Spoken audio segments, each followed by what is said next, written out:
Olá! O tema de hoje do Estúdio News é o acordo comercial entre o Mercosul e a União Europeia. E para conversar com a gente, nós recebemos o professor de Geopolítica da Faculdade do Comércio, Laércio Munhoz, e a professora de Relações Internacionais do IBMEC São Paulo, Marcela Franzoni. Sejam muito bem-vindos, é um prazer recebê-los aqui. Após mais de 25 anos de negociações, enfim, a assinatura. O acordo entre Mercosul e União Europeia forma um mercado de 720 milhões de pessoas com um produto interno bruto que ultrapassa a casa de 22 trilhões de dólares, cerca aí de 20% do PIB mundial. Nós estamos falando da formação de uma das maiores áreas de livre comércio do planeta. Eu começo perguntando para o Laércio por que esse acordo levou mais de 2 décadas para ser aprovado. Bom, oi, Laércio. Esse acordo, ele teve... primeiro que você está fazendo acordo com 20 e poucos países. Isso requer muito conversa, muita negociação. E também houve problemas na condução desse tema, né? Então ele ficou abandonado, ele ficou parado por vários anos, aí retomado depois. Então, isso aí prejudicou muito, tá? Um acordo, normalmente, ele consome tempo. Ele não é algo que nem agora está se anunciando que, né, em 2026, não. Isso ainda vai passar por muitas fases, né? Mas essa tua pergunta, ela tem bastante a ver, porque talvez um pouco de habilidade nas negociações que antecedem o acordo, tá? Então, o Brasil, como era o Mercosul, praticamente é o Brasil, né? Ele deveria ter o quê? Um avanço maior nas negociações com os pequenos, tá? Para poder formar opinião, né? Ao passo que isso foi tocado pelos grandes, Itália, França, e eles não estão muito de acordo pelo lado agrícola, então isso foi ficando postergado, né? E os nossos governos também não se interessaram muito por isso. Agora, a presidente da Comissão Europeia, Ursula von der Leyen, chamou o acordo de ganha-ganha. De fato, os dois lados saem ganhando na mesma proporção. De que forma essa parceria vai alavancar o comércio entre os dois continentes, Marcela? Olá, agradecer primeiro pelo convite, né? E eu acho que é importante dizer que é um acordo ganha-ganha. Num primeiro momento, claro que existe uma grande assimetria econômica, política entre os dois blocos. Então, a União Europeia, do ponto de vista dos países, é muito mais forte, né, militarmente, do ponto de vista da sua projeção internacional. Mas, nesse momento, de fato, ele é um acordo ganha-ganha, porque ele expande essa região de livre comércio para os dois blocos, né? Então, a gente está passando por um momento, do ponto de vista internacional, em que existe uma grande necessidade de diversificação das parcerias econômicas internacionais. Isso acontece muito pelas políticas unilaterais do governo Trump. Então, nesse momento em que tanto o Mercosul como a União Europeia, eles buscam diversificar essas parcerias e construir novos sócios comerciais, o acordo, que é o maior acordo de livre comércio da história, ele vem justamente para ampliar essas possibilidades de comércio e oferecer aos países membros novas oportunidades, não só de trocas nos diversos setores econômicos, mas também do ponto de vista dos investimentos, da cooperação política e da cooperação técnica, né? Eu acho importante lembrar que é um acordo que, apesar da gente sempre falar que é um acordo de livre comércio, ele tem esses outros 2 pilares, também o pilar político e também o pilar de cooperação técnica. Então, é esperado que, para além da diminuição das tarifas, os países consigam também ampliar essas parcerias para a área ambiental, para a área, enfim, né, dos diversos setores econômicos, como eu já mencionei, da área política, né, direitos humanos, enfim. Então, isso pode promover o impacto, a tendência é que promova o impacto muito além da dimensão comercial. Então, acho que nesse momento ele é sim um acordo ganha-ganha, apesar das posições diferentes, né, das assimetrias de poder que a gente ainda observa muito entre o Mercosul e a União Europeia. Olhando primeiramente aqui para o aspecto econômico, de que forma esse trâmite comercial vai ser facilitado? Estamos falando aí de taxas que serão reduzidas nas exportações em cerca de 90%? Então, vamos lá. Isso aí requer dos dois lados avaliações, né, que são as ratificações que vão acontecer, Então, cada país agora vai estudar produtos e benefícios que ele pode oferecer. Esses benefícios estão atrelados ao fator dele não levar prejuízo à sua indústria nacional. Tá? A mesma coisa vale para nós aqui. Nós também vamos avaliar o que a gente pode conceder de benefícios ou não. Nota-se que vai haver um grande ataque no lado automobilístico, porque as indústrias automobilísticas, normalmente europeias, a grande parte que está aqui também, e elas vão trazer os veículos a custo baixo, porque vai reduzir os impostos. E a indústria nacional aqui? Então, isso tudo requer agora um jogo de cintura por parte dos governos e dos ministros, né, que estão aí relacionados, para poder ajustar esses fatores a ponto de não causar prejuízos, né? Senão a gente vai reviver o problema de 1990, onde se abriu as comportas da importação, só abriu, e não cuidou da indústria nacional. O que aconteceu? Houve uma quebradeira de empresas fantástica, né? Porque a concorrência é desleal, eles têm a tecnologia, eles estão mais avançados a nível de manipular tecnologia no equipamento, na indústria, e nós aqui não, nós aqui basicamente é o produto primário que a gente mais trabalha. A nossa indústria ela é dependente do exterior, né? Quais são os principais ganhos econômicos esperados para o Mercosul, especialmente aqui para o Brasil? Marcela, que setores brasileiros tendem a ser mais beneficiados e quais aqueles que podem enfrentar maiores desafios, como o Laércio falou, deu o exemplo do mercado automobilístico, com essa abertura ao mercado europeu? Eu acho que esse talvez seja um dos temas centrais agora do acordo, né? A gente precisa, nenhum acordo comercial, ele traz ganhos homogêneos para todos os setores. Então, agora, a gente vai precisar olhar setorialmente quais são esses ganhos e como alguns setores que eventualmente vão ser prejudicados pela competitividade europeia, como esses setores eles podem encontrar outros nichos, né? Ou mudar o seu tipo de produto, ou exportar para outros mercados, enfim, né? Se proteger eventualmente dessa concorrência a partir de outros segmentos ou de promoção de outras exportações. É muito consensual, eu acho, entre os analistas, que o setor que mais vai ganhar é o setor do agronegócio, né? Porque é um setor que já é bastante competitivo aqui no Brasil, que já tem um potencial de internacionalização bastante elevado, então é um setor que atende a vários outros países e não só a União Europeia, ainda que, é importante destacar isso, que a aprovação das salvaguardas pela Europa possibilita, em certos momentos, com que esse setor ainda sofra com algumas políticas protecionistas dentro da Europa, né? Porque, como o professor Laércio comentou, os setores econômicos, esses setores voltados para a agricultura mais familiar e para a agricultura regional na europeia se mobilizaram e conseguiram aprovar essas salvaguardas para que fossem ainda dispostos alguns mecanismos protecionistas. Mas é bastante consensual que é o setor que mais vai ganhar, porque é o setor cuja competitividade é mais elevada aqui no Mercosul, né? No caso do setor industrial, ainda é um ganho que ele não está tão claro. E eu acho que isso é um dos principais entraves para que a gente tivesse ou demorasse tantos anos para fechar esse acordo. Historicamente, os governos aqui no Mercosul, principalmente o Brasil e a Argentina, tiveram posições bastante protecionistas, pelo menos ao longo do século XXI, por causa da indústria nacional, né? Então, sempre se entendeu que a abertura para essa competitividade estrangeira geraria prejuízos para a indústria brasileira e para a indústria argentina. De uns anos para cá, devido a uma série de mudanças, né, seja internacionais ou também do ponto de vista interno, nós mudamos essa percepção e hoje se entende que o acordo ele é a melhor alternativa, dado o contexto internacional e o contexto doméstico. No caso da indústria, de fato, a nossa indústria é bem menos competitiva do que a indústria europeia, então isso tende a afetar a indústria nacional negativamente, mas também pode ser uma oportunidade para que a indústria nacional consiga, por exemplo, importar maquinário mais barato e também, de certa forma, aumentar a sua competitividade. Então, para alguns setores, é possível que a gente tenha ganhos.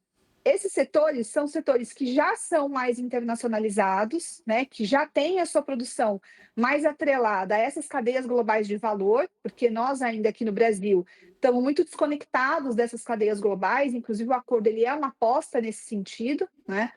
E é possível que a gente consiga se inserir em alguns nichos de mercado e alguns setores industriais ganhem, né? Setores que são maiores, que já são mais internacionalizados e que conseguem, então, se vincular a essas cadeias globais. Outros setores, a tendência é que eles percam espaço, porque, de fato, a competitividade europeia é muito superior à competitividade aqui do Brasil, né? Então, os ganhos eles não vão ser homogêneos, depende muito dos setores, mas, de maneira geral, mesmo as associações de classe observam o acordo como um ganho também para a indústria nacional. E é sempre importante dizer que, apesar dessa expectativa, no geral, a gente tem visto uma expectativa bastante positiva na imprensa, entre as autoridades brasileiras, nenhum acordo de livre comércio ele tem o potencial de dinamizar a economia, né? Então, esse acordo sozinho ele não vai promover o desenvolvimento brasileiro. O desenvolvimento ele depende de uma série de outros fatores que não são acordo de livre comércio. Mas ele pode ser um primeiro indício de uma diversificação e de uma mudança em um bloco comercial que historicamente tinha adotado uma posição mais protecionista e mais fechado, isolado dessas cadeias globais. Oi, pode falar, Laércio. Você vê que ela falou bem, a mídia está jogando bastante no ganho que esse acordo vai trazer, no desenvolvimento que está vindo com esse acordo. E ela chamou bem a atenção nesse sentido. Porém, isso não é assim dessa forma que está sendo vendido. Acontece que estamos em ano eleitoral, então isso daí vai ser a solução para o Brasil. Não vai mais ter problema nenhum no Brasil, dá essa impressão, que é bem fora da realidade, né? Só para ressaltar que eu acho que, eu avalizo o que ela disse. O acordo ele é bom, ele vai fazer, mas ele requer muitos cuidados ainda. Tá? E seria bacana o Brasil também correr atrás de outros países, sem ser os da União Europeia, para proteger os segmentos que nós vamos ser prejudicados no acordo. Então, um exemplo, existe todo o México, existe Canadá, existem diversos países, o mundo árabe, para a gente trabalhar os produtos que nós vamos, de uma certa forma, ter prejuízo com o acordo. Sem dúvida. Agora, essas negociações entre os blocos, elas tinham chegado a um impasse que só foi destravado no final de 2025, quando o Parlamento Europeu aprovou salvaguardas, que a Marcela chegou a citar agora, para proteger os produtos agrícolas locais. Que mecanismos são esses, Laércio? No caso da França, onde os agricultores eles estavam realizando muitos protestos contra o acordo, de que forma essa ferramenta aprovada os protege de uma possível invasão de produtos agrícolas do Mercosul, em especial da carne? Então, vamos lá. O governo ele sabe o volume que é importado de produtos e ele também sabe o volume que é produzido, tá? Então, se vamos fazer acordo com um país que é muito forte de produção agrícola, fatalmente esse produto agrícola vai entrar, no caso da França e da Itália, que estavam, vai entrar no nosso país causando prejuízo para os nossos produtores. Estou pensando como francês agora e como italiano, tá? Então, o que é um salvaguarda? Ele vai colocar cotas, ele vai estipular preços mínimos, alguns produtos ele não vai incluir no acordo. Então, agora é como uma torneira, agora é a hora que o governo precisa saber manipular, nesse exemplo que eu dei, a torneira, quer dizer, o que interessa e o que não interessa e quanto interessa. Tá? Então, a ratificação agora tem que ser acompanhada muito de perto, porque é a hora que vai se mexer nos números. Né? Entendi, são garantias ali que podem ser usadas quando surgir. É um mecanismo do governo para proteger a indústria nacional ou a produção nacional, aí depende do segmento que você está se referindo. Né? Mas esse controle da salvaguarda, ele está a cargo do governo. E como que o governo não sabe tudo, então o governo tem que buscar informações nas entidades de classe, cooperativas, sindicatos, para poder munir ele de tal forma que ele consiga mensurar o quanto ele vai colocar de imposto, ou diminuir, ou aumentar, aí é uma questão de regular, né? Olha, no contexto internacional de hoje, com guerras em andamento, tensões comerciais que surgem a todo momento, esse acordo, ele acaba também se tornando estratégico ao diminuir a dependência dos dois gigantes econômicos, Estados Unidos e China, Marcela. Seria o reforço do multilateralismo em oposição ao protecionismo? A gente pode enxergar dessa forma? Com certeza. Eu acho que o grande incentivo, e eu tenho dito que o grande incentivo para o acordo ser fechado agora foi o contexto internacional, né? Então, a gente teve mudanças, claro, como eu já mencionei, do perfil das elites políticas, a gente teve mudanças nos setores econômicos, mas com certeza o grande incentivo agora foi internacional, com a chegada, né, do segundo mandato do governo Trump e dessas políticas que têm sido adotadas nos últimos anos, né, nos últimos meses. Eu destacaria principalmente alguns fatores. Por exemplo, as políticas unilaterais do governo Trump.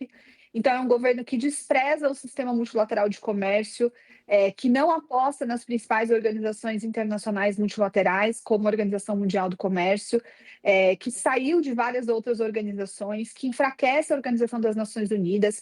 Então, essas medidas unilaterais, elas têm se mostrado completamente contrárias à estrutura multilateral que foi construída no pós-Segunda Guerra Mundial, que favoreceu o poder americano naquele momento e que hoje vem sendo desafiadas pelos Estados Unidos.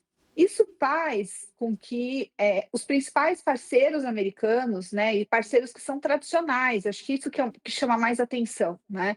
Então, a União Europeia é um parceiro tradicional dos Estados Unidos, com uma relação de longa data e com apoio bastante amplo em vários momentos complicados da política externa americana, né? Isso faz com que os Estados Unidos seja visto hoje pelos outros países como um parceiro não confiável. E isso gera um incentivo direto para que esses sócios comerciais e políticos diversifiquem as suas relações exteriores e as suas relações econômicas. Então, isso acontece na União Europeia, mas isso também acontece no caso aqui do Mercosul.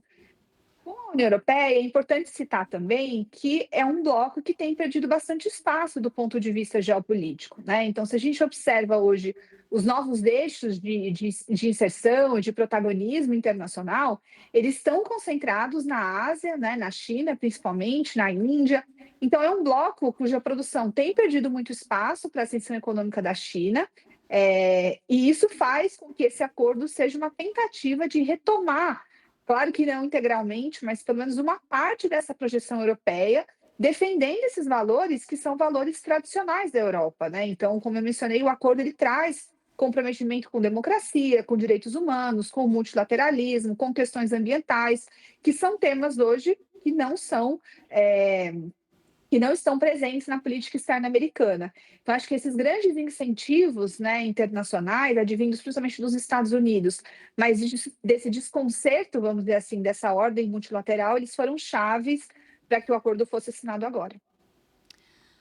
Olha, a União Europeia reúne 27 países e, junto com o bloco sul-americano, são 31 nações envolvidas nesse tratado.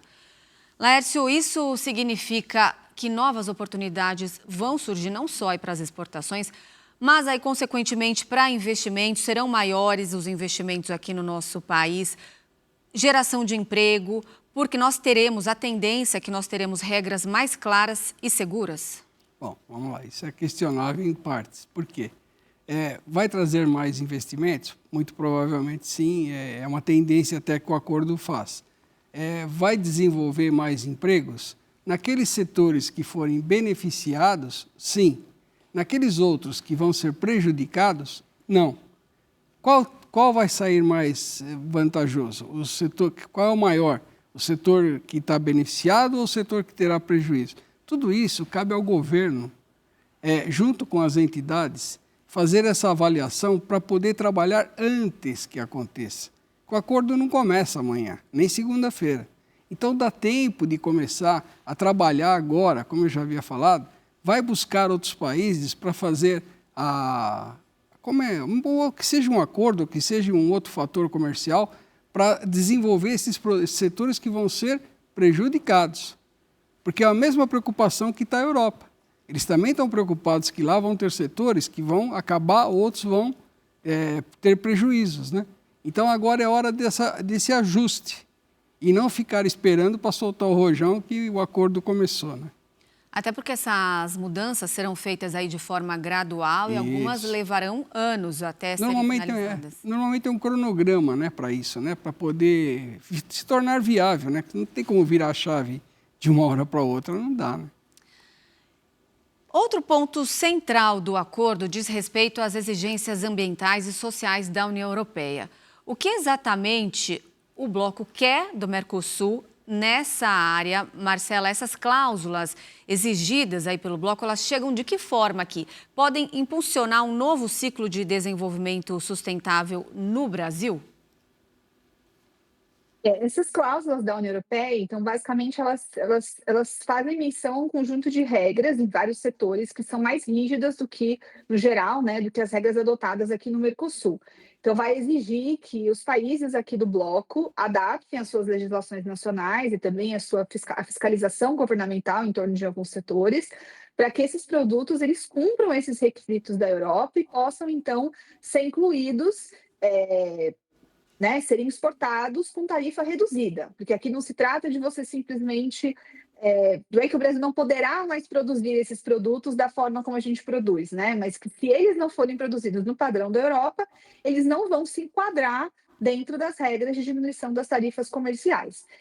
Nos setores que forem mais exportadores e mais internacionalizados, é esperado que algumas dessas regras venham para ficar e que promovam mudanças substantivas. Muitos deles, inclusive, que já exportam, eles já praticam essas regras, né? Eles já estão plenamente adaptados a essas diretrizes externas e não vai ser uma mudança tão significativa.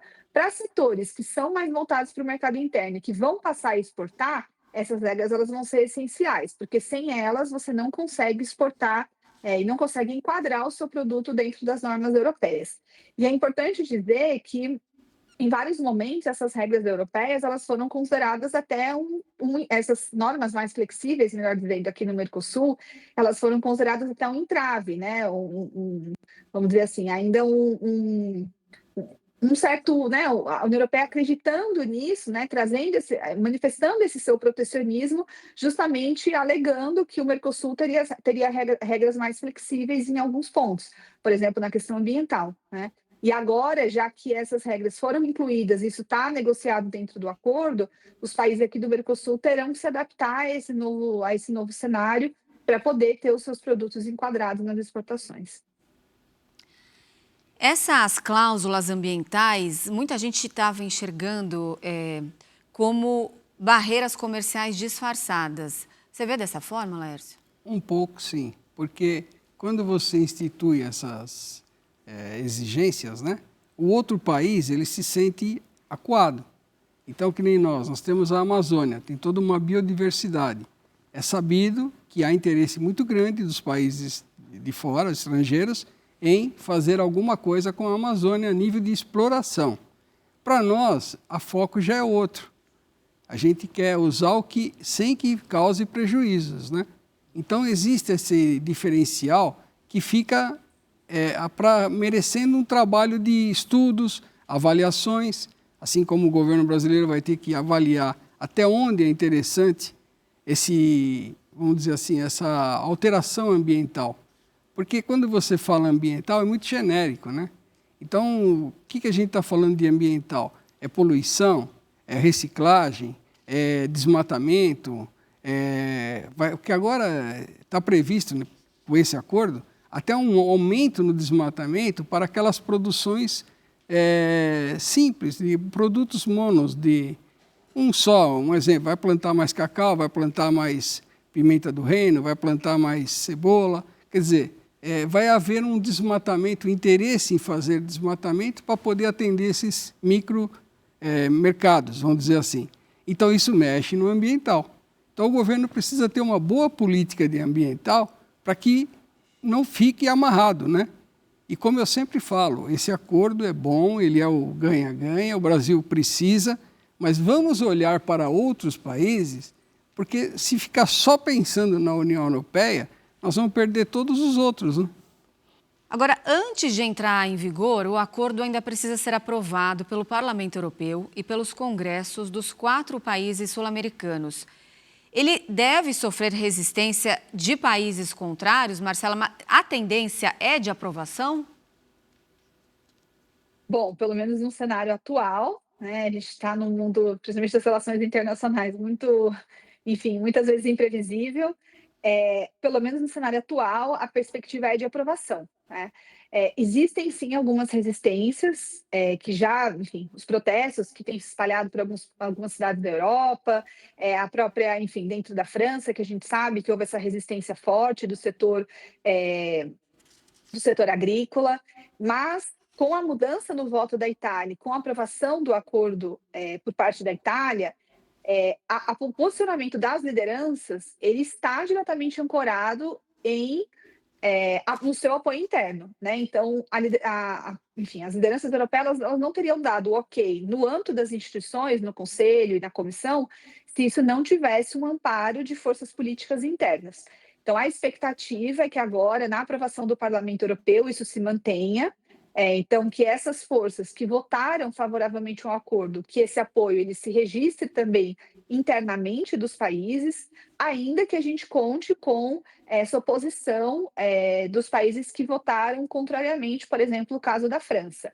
Aqui no Mercosul, a expectativa ela é mais favorável, né? Não é esperado tanta resistência com relação à aprovação nos congressos nacionais. Primeiro, porque eu acho que existe enfim, uma crítica, né, que muitos analistas e muitos políticos, inclusive, fazem em relação ao Mercosul, de que o bloco seria muito fechado e que ele não teria acordos de livre comércio do tamanho do que seria esperado, né, para o bloco do ponto de vista da sua projeção internacional. E que existe essa expectativa de que o acordo com a União Europeia ele possa ser um primeiro, vamos dizer, um turning point agora na história do Mercosul para que ele negocie acordos comerciais. Então, eu acho que existe um clima muito favorável politicamente, né, não só no Brasil, mas nos outros países aqui da América do Sul, do Mercosul, com a expectativa de aprovação. Então, há uma pressão política bastante importante para que o Mercosul se liberalize mais, os países se liberalizem e que eles fechem acordos comerciais para além da Europa. Então, para isso, o bloco tende a dar um sinal mais claro de que é preciso uma aprovação rápida. Pegando por esse gancho, Laércio, você acredita que esse acordo tem uma importância também na forma de uma possibilidade aí de unir o Mercosul, do bloco sair mais fortalecido, no momento que ele se posiciona ali como um ator relevante no comércio global, até olhando para os próximos acordos que você colocou tão bem aqui para a gente, que precisam ser feitos? Eu acho que sim, porque o Mercosul ele foi criado, mas na verdade ele não tem um zelo que deveria, na minha opinião, tá? Então os outros países ficam à mercê do que o Brasil vai fazer. Então hoje o Brasil encabeçando esse acordo, vamos chamar assim, com a União Europeia, todos os outros países agora sentiram que é o caminho, porque o pós-pandemia ele mudou toda a situação global. Não foi aqui, nem foi na Europa, foi global. E quem não está conseguindo se adaptar nesse pós-pandemia, está sucumbindo. Então, esses países, você vê que o Paraguai, hoje, que era um país, vamos dizer, pouca relevância, principalmente a nível industrial, criou regras lá, que é o Maquila, e vem levando empresas brasileiras para lá. O Brasil precisa fazer alguma coisa, é uma espécie de uma torneira, precisa fechar isso. Como que é? Reduz os impostos aqui, que aí você não motiva as empresas a irem para lá.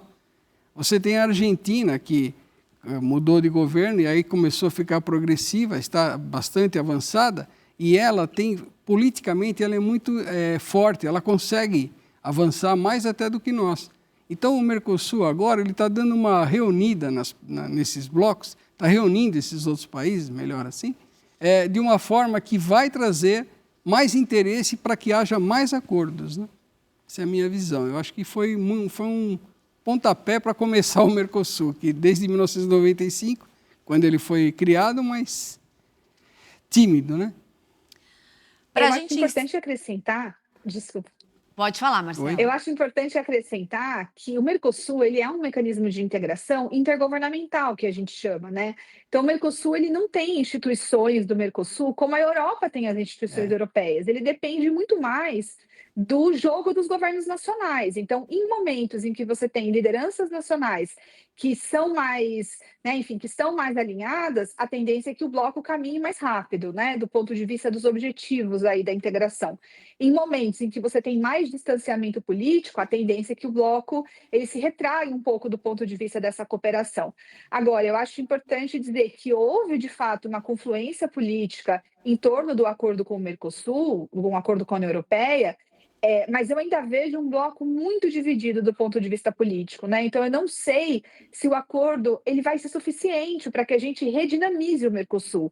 Eu acho que o contexto internacional ele traz incentivos para a negociação de novos acordos, mas não tanto pelo entendimento político entre as lideranças, mas porque existem incentivos hoje externos que são muito mais fortes do que os internos, né? Se fosse no momento em que a gente não tivesse esses incentivos externos, talvez o bloco ele não avançasse tanto nessas negociações. E eu acho que é um bloco que tem enfrentado muitas críticas dentro dos países, né? Os próprios países, por exemplo, o Paraguai, o Uruguai, em vários momentos já criticaram até o Brasil de que o bloco seria muito engessado e que o Brasil teria que imprimir um novo ritmo ao Mercosul. Acho que o acordo com a União Europeia ele dá um novo sinal, mas não sei se sozinho ele vai conseguir dinamizar o bloco novamente, né? Ou trazer ou reimprimir um novo ritmo nessas negociações comerciais. Tá certo, nós continuamos aqui acompanhando todos esses ajustes que ainda serão feitos e os impactos também econômicos e geopolíticos que esse acordo vai trazer. Muito obrigada, Laércio, Marcela, pela participação aqui conosco. Espero vocês aqui para uma próxima conversa. Estamos à disposição, agradeço. Um abraço a todos. O Estúdio News de hoje fica por aqui. Eu conversei com o Laércio Munhoz, professor de Geopolítica da Faculdade do Comércio, e a Marcela Franzoni, professora de Relações Internacionais do IBMEC São Paulo. Lembrando que você já pode acompanhar essa entrevista pelo nosso canal no YouTube, no Record Plus e também pelo nosso podcast disponível no Spotify e no Deezer. Eu espero você no próximo programa. Até lá!